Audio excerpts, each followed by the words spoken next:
Praise the Lord. இயேசுவின் ரத்தம் ஜெயம். தினமும் இயேசு நிகழ்ச்சிக்கு உங்களை கர்த்தராகிய இயேசு கிறிஸ்துவின் நாமத்தில் வரவேற்கிறேன். செய்தியின் தலைப்பு: கூட்டை விட்டு வெளியே வாருங்கள், அதிசயம் காண்பீர்கள். ஆதார வசனம் நீதிமொழிகள் 23:18. நிச்சயமாகவே முடிவு உண்டு, நம்பிக்கை வீண் போகாது. ஆதியாகமம் 28 வசனம். தேவன் ஆபிரகாமுக்கு கொடுத்ததும் நீ பரதேசியாய் தங்குகிறதுமான தேசத்தை நீ சுதந்திரித்துக் கொள்ளும்படி ஆபிரகாமுக்கு அருளிய ஆசீர்வாதத்தை உனக்கும் உன் சந்ததிக்கு அருள்வாராக. இந்த வசனம், இந்த ஆசீர்வாதம் ஈசாக்கு யாக்கோபுக்கு கொடுத்தது. ஜெயம் கொள்ளுகிறவர்களே, உங்களோடு கழுகை பற்றி கொஞ்சம் ஷேர் பண்ணி கொள்கிறேன். கழுகு உயர்ந்த இடத்துல தான் கூட்டை கட்டும். அந்த கூட்டை நான் பார்த்திருக்கிறேன். அந்த கூடு எப்படி இருக்கும் என்றால், கொஞ்சம் கொஞ்சமாக அந்த கூட்டை பார்த்தீங்கனால் உங்களுடைய ஞானம், தேவனுடைய ஞானம் விளங்கும். இந்த கழுகுக்கு எத்தனை ஞானத்தை கொடுத்திருக்கிறார் என்று. அழகாக இருக்கும் அந்த கூடு. ஒரு சின்ன சந்து, சின்ன சின்ன குச்சிகள், பெரிய பெரிய குச்சிகள் கொண்டு வந்து போட்டு, பெரிய குச்சிகளை அடியில் வைத்து, அதுக்கு மேலே சின்ன குச்சிகளை வைத்து, புல்லுகளை வைத்து, வைக்கோல்கள் வைத்து, சில நூல், துணி எல்லாம் வைத்து நம்ம என்ன பெட்டு வச்சுருக்கிறோம், அப்படி சூப்பர் பெட்டு தயார் பண்ணி அதில் தான் முட்டைகளை வைக்கும். குஞ்சுகள் பொரித்ததும் அதுக்கு வெளியிலிருந்து ஆகாரத்தை கொடுத்து கொண்டே இருக்கும். கொஞ்ச நாள் கழித்து பார்த்தால் அந்த மேலே இருக்கக்கூடிய அந்த பட்டு போன்ற இருக்கிற நூல், துணியெல்லாம் எடுத்து உருவி விடும். அப்போ குஞ்சுகளுக்கு குத்தும். அப்படி இன்னும் கொஞ்சம் அந்த மேலே இருக்கிற சாஃப்டாக இருக்கிற குச்சியெல்லாம் எடுத்து விடும். இன்னும் பெரிய குச்சி அதை விட குத்தும். இப்போ இந்த குஞ்சுகளுக்கு சந்தேகம் வரும், நல்லா தானே அம்மா நம்மளை பார்த்து கொண்டிருந்தார்கள், திடீரென்று நம்மளை ஏன் இப்படி வாதிக்கிறார்கள் என்று. அங்கே உள்ளேயே கூட்டுக்குள்ளே இருக்கவே முடியாது, குத்தும். அப்படி வெளியில் வரும், உள்ளே போகும். உடனே அதனுடைய முதுகில் தூக்கி வைத்து மேலே கொண்டு போய் விட்டுரும். அடப்பாவி, இப்படியா செய்வேன். அது கீழே வரும்போது மறுபடியும் தூக்கிக்கொள்ளும், மறுபடியும் மேலே கொண்டு போய் விட்டுரும். இப்படியே ட்ரைனிங் கொடுக்கும், பறப்பதற்கு ட்ரைனிங் கொடுக்கும். அப்படி பின் அழகாக குஞ்சுகள் வெளியில் போய் அதனுடைய வேலைகள் பார்க்கும். குஞ்சுகள் இந்த கம்ஃபர்ட் ஜோனிலே இருந்திருந்தால் வெளியே வராது, பறக்காது, இறை தேடாது, முன்னேற்றம் இருக்காது. அதுக்கு பறக்கலாம், நமக்கு பறப்போம், நாம் பறக்கக்கூடிய தன்மை உண்டு என்பதையே மறந்துவிடும். 5 அறிவு கொண்ட கழுகுக்கு எத்தனை விவேகம் பாருங்கள். சரி, இப்பொழுது யாக்கோபுக்கு வருவோம். யாக்கோபு கம்ஃபர்ட் ஜோன்றது. அம்மா செல்லம், அம்மா கூடவே இருந்தான். கூழ் காய்ச்சுவான், குடிப்பான், சந்தோஷமாக இருந்தான். இவனுடைய கூடு கலைக்கப்படுகிறது. ஏசாவுக்கு இவனுக்கு சண்டை வந்தது. 2 முறை ஏமாற்றினான். இவன் 2 பேர் அடித்து கொண்டு 2 பேர் செத்து விடுவார்கள் என்று அவங்க அம்மா அனுப்பிவிட்டார். தன்னுடைய தாய் வீட்டுக்கு அனுப்புகிறாள். இது தேவனுடைய செயல். கூட்டை கலைத்தார். ஏன் கலைத்தார்? ஆபிரகாமுக்கு கொடுத்த வாக்கு யாக்கோபிலே நிறைவேற வேண்டும். அவன் மூலமாகத்தான் 12 கோத்திரங்கள் வர வேண்டும். இந்த 12 கோத்திரங்களை வைத்தத்தான் எல்லாம் நடக்க போய் வெளிப்படுத்த விசேஷத்தில் படித்து பாருங்கள்.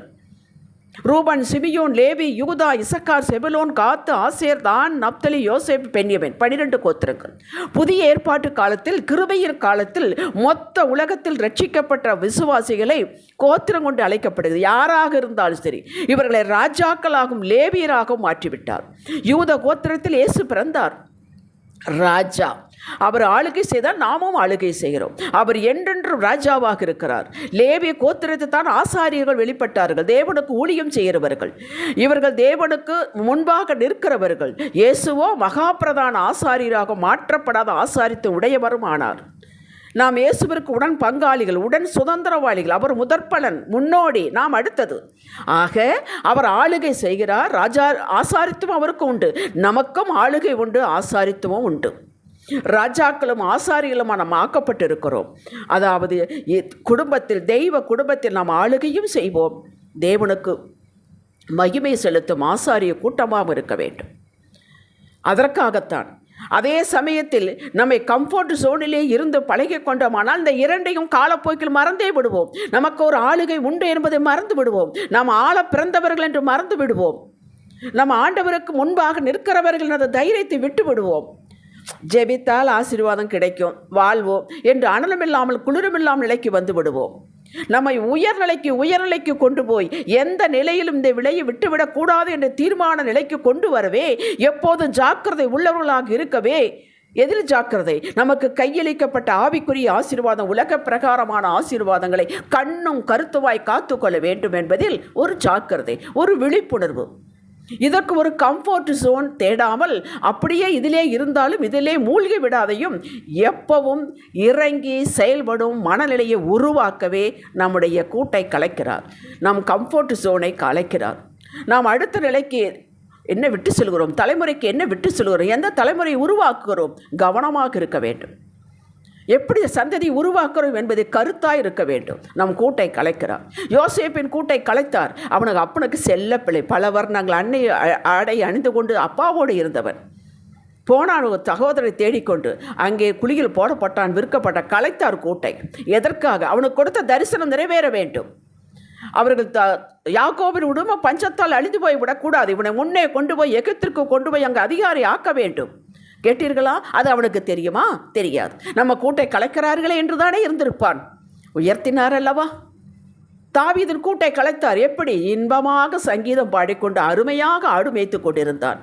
வரவழைக்கப்பட்டான், அபிஷேகம் பண்ணப்பட்டான். அன்றிலிருந்து பிடிச்சது பாரு.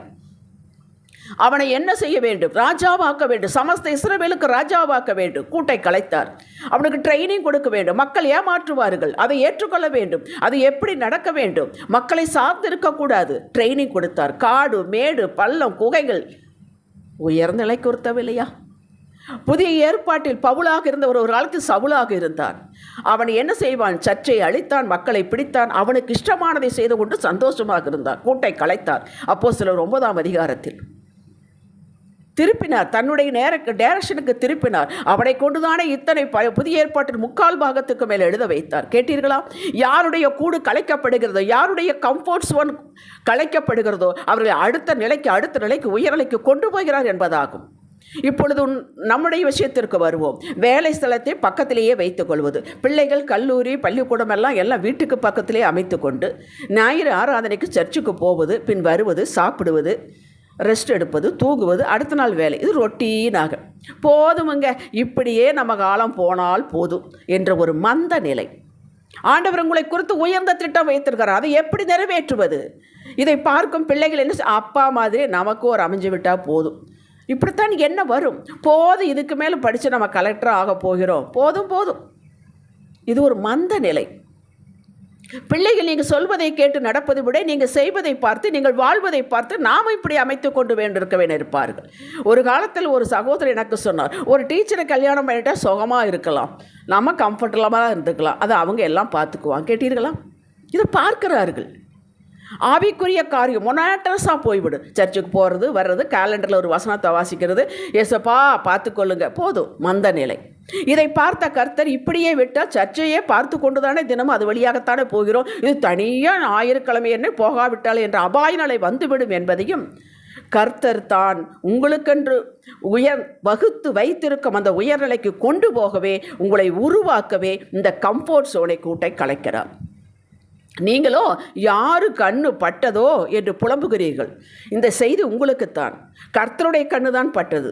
மேலே மேலே உயர்த்தி உங்களை அனலுள்ளவர்களாக மாற்றவே இது நடந்தது. கம்ஃபோர்ட் ஜோனை கலைத்து விட்டார்.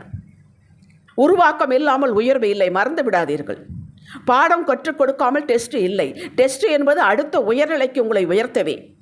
மேலே உள்ள சாட்சிகளை பார்த்தோம். யாக்கோபு, யோசேப்பு, தாவீது, பவுல், இவர்களைப் போல உங்களை உயர்த்தவே இந்த அலைச்சல், இந்த அலக்களிப்பு. புரிந்து கொள்ளுங்கள்.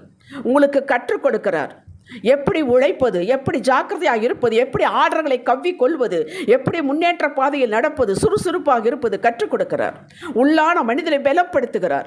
வாய்ப்புகளை எப்படி கவ்விக்கொள்வது, மனிதர்களை எப்படி கையாள்வது, எல்லாரும் அப்படித்தான் இருப்பார்கள். அதையே சொல்லி புலம்பிக் கொண்டிருக்கக்கூடாது. கற்றுக் கொடுக்கிறார். வெகு சீக்கிரத்தில். இது கற்றுக் கொடுப்பது தியரியாக சொன்னால் கற்றுக் கொடுக்க மாட்டோம். நம்மளை ஃபீல்டில் இறக்கி நமக்கு வாய்ப்புகளை கொடுத்து நம்மளை ஏமாற வைத்து கற்றுக் கொடுக்கிறார். உங்கள் கை கொண்டே ஒரு ஸ்தாபனத்தை நிறுவ வைப்பார். சம்பளத்துக்கு போன நீங்கள் அநேகருக்கு வேலை கொடுத்து சம்பளம் கொடுப்பீர்கள். இனி நீங்கள் கம்ஃபோர்ட் ஜோனை தேட மாட்டீர்கள். ருசித்து விட்டீர்கள். அடுத்து இன்னும் ஆவிக்குரிய காரியத்தில், உலக காரியத்திலும் மேலே மேலே போகலாம் என்ற ஆர்வத்தோடு முன்னேறுவீர்கள். அதற்குத்தான் இந்த ஜோன் கலைக்கப்படுகிறது. மற்றவர்களையும் தூண்டுவீர்கள்.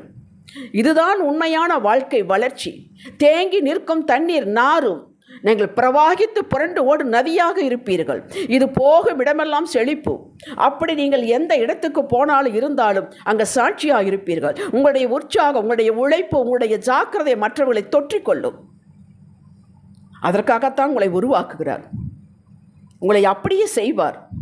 ஜெபிக்கலாம். தகப்பனே, இனி நான் காரியம் ஆராய மாட்டேன். இது என்னுடைய உயர்வுக்கே மேன்மைக்கே என்று எடுத்துக்கொள்வேன். உமது கரத்தில் அர்ப்பணிக்கிறேன் இயேசுவே. இயேசுவே நாமத்தில் பிதாவே, இன்றைய சிந்தனைக்கு என் வாழ்வில் காலையிலிருந்து மாலை வரை எது நடந்தாலும் அதை என் வாழ்வின் உயர்வுக்கு, வளர்ச்சிக்கு என்று எடுத்துக்கொண்டு பயன்படுத்திக் கொள்வேன். உழைப்பதற்கு தயாராகிவிட்டேன். ஆமேன். அல்லேலூயா.